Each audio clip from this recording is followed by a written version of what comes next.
Jessica, we have moved to the other side of the yard here, and our homeowner has dug 2 holes. Yes. Now, these holes are to be filled with what? We're going to put 2 blueberry bushes in there. All right. Now, what's the difference in the why?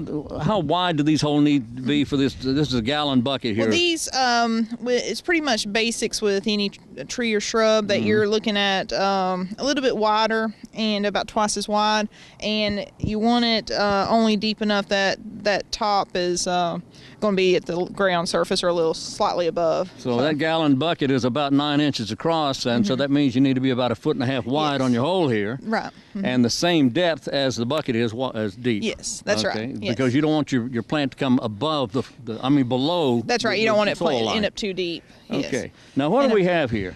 We've got 2 different kinds. With blueberries, they put them in 2 groups. They put them either as high bush or rabbit eye.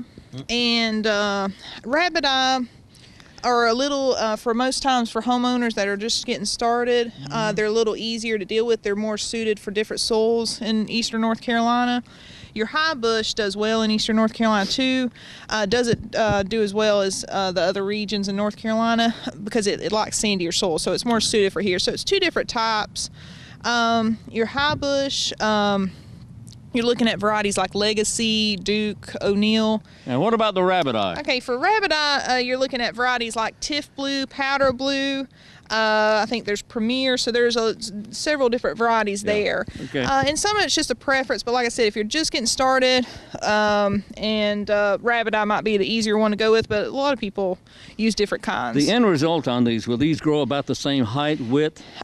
Usually, I want to say that the rabbit eye actually gets a little taller than your high bush, despite the name. But there's not a big major difference usually between them. When will these be fully grown?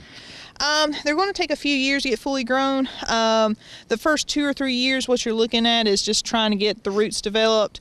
So one of the recommendations after planting is you can take off some of these flower buds if you want to. That's hard for people to do because they want blueberries the first year. Yeah, but not a good idea, right? Well, you're better off if you can take off some of those flower buds, just rub those off, because it's going to cause the plant to put its energy back into the root system the first year instead of into the flowers and fruit. Now, this is the same thing we talked about with the tree over there. Yes. The root system is the key. That is the important part. It is. It's going to pay off in the long run to get the root system better established first. Okay. You're actually, research and so forth shows that you're going to end up with better yield down the road with that stronger root system than if you try to catch that yield early on. So you want to concentrate on making the roots stronger the first year? Yes, you do. So that's rubbing off some, those flower buds. Really, the recommendation is rub off almost all of them. But for a lot of people, like I said, that's hard to do because they want to see some flowers, they want to see some fruit. Well, so, rubbing off a few to reduce the number can help even. Okay, well, he's not looking, so, so I'm just... Yeah, there you And then too, the other thing, after planting, these are in pretty good shape as far as being pruned about 2 or 3 canes. That was fun. But you could take off some of the little branches at the bottom. Yeah. You could take some of those off, but a little bit of pruning or cutting the size down a little bit can also help. Okay. Okay. After we plant them today. Yes. And rub these off here. Yes. We leave it alone. Yeah, you can prune it back a little bit, and but otherwise leave them alone.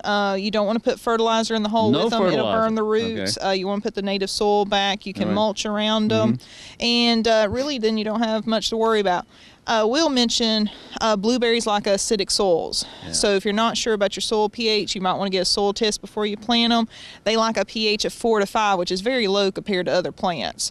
But we have a lot of acidic soils in our area, so it's might be a good chance that you're in that ballpark, but get a soil test and get it checked and adjust that before you plant. All right. If you need to lower it, you're looking at using sulfur to lower the pH some if you need to, but a lot of times people can fall in that range if the soil's not had lime on it. You mentioned soil test. The soil test by Raleigh by the Ag Department, yes, is not free at this moment. Not at this moment. But will be soon. It will be. It will be. It ends at the end of March, so the 1st of April, then you're looking at a free soil test. Because that's a little late. Isn't that late to be planting shrubs? It would be. So that's something, if you're looking at getting a soil test to plant blueberries, and you want to do the soil test first, then you'd want to maybe wait and plant next year and get the soil test this year to get your soil ready. Unless you want to go ahead and pay for the soil test, which that's is, true. Do you know how much that is? It's $4 per sample. Whoa. Yeah. So it's probably just go ahead and pay the $4 and get your soil that's test true. done. Yes. Okay. All right, very good. All right, well, let's get Mr. Jackson in here to go ahead and put the, what's his name? Oh, yeah, Johnson, Mr. Johnson in here to go ahead. It's all going to get cut out. No, it's not. No. Okay. By the way, we might mention it's in the mid-30s and the wind's blowing like crazy. Yes, sir. Yes, sir. It's a little bit chilly out here right now. A little bit chilly. Yes, sir. A little bit rock and roll. Yeah. Yeah. All right, now, Jessica, as he's removing this, what does he need to do to the bottom? Does he need to score the... He does need to break up those roots and to loosen them up. If you just put it in the ground as it was out of the pot, those roots are going to keep growing in that circle and not spread out. And a lot of people are fearful to do that. They're afraid they're breaking the roots. It's perfectly okay. There's plenty of roots there. It's better to loosen them up and encourage them to grow out. Okay, so it doesn't hurt them to break them up? No, it doesn't. Okay. No, not at all. Just break them up because they are at times a bit compact. Yes, yeah, and those have a strong root system. Yeah. There's a lot there, so you've got plenty to work with, loosen them up. All right. Now I've seen people put a little mound in the bottom of the hole and then indent the root ball. You could a lot of times with bare root, people do that where you've got bare root, but the center's kind of open of that root system. You could mound it up a little and then let those roots sit on top of that mound and then work around it. Now he's adding a little soil back to the hole there. Yeah, to kind of increase that level. Bring it up a little bit. Right.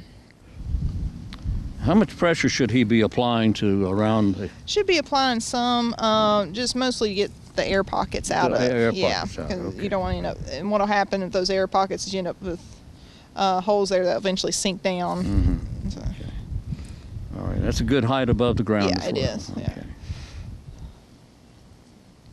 All right, he's finished putting it in the ground, and now he's going to rub these little growths off. Yeah, what he can do, and I'll let the homeowner choose whether he wants to do it or not, but you can rub those flower buds off. And the other thing you can do is prune they say about a third of it, so you're cutting it back again to encourage the root system versus the top this year. And but you can cut it back a little, or even some of these that are just little sprigs coming there, you can cut back a little bit. Yeah, that's close to the ground there, and it won't hurt a thing if it's cut off. Yeah, you could cut some of those off the base, but besides that, then again, watering, mulching, typical things you do with trees and shrubs. And how thick will that end up getting right there? They'll end up to be pretty good sized shrubs. It takes a few years, but they will get there eventually. These is the same thing here, right?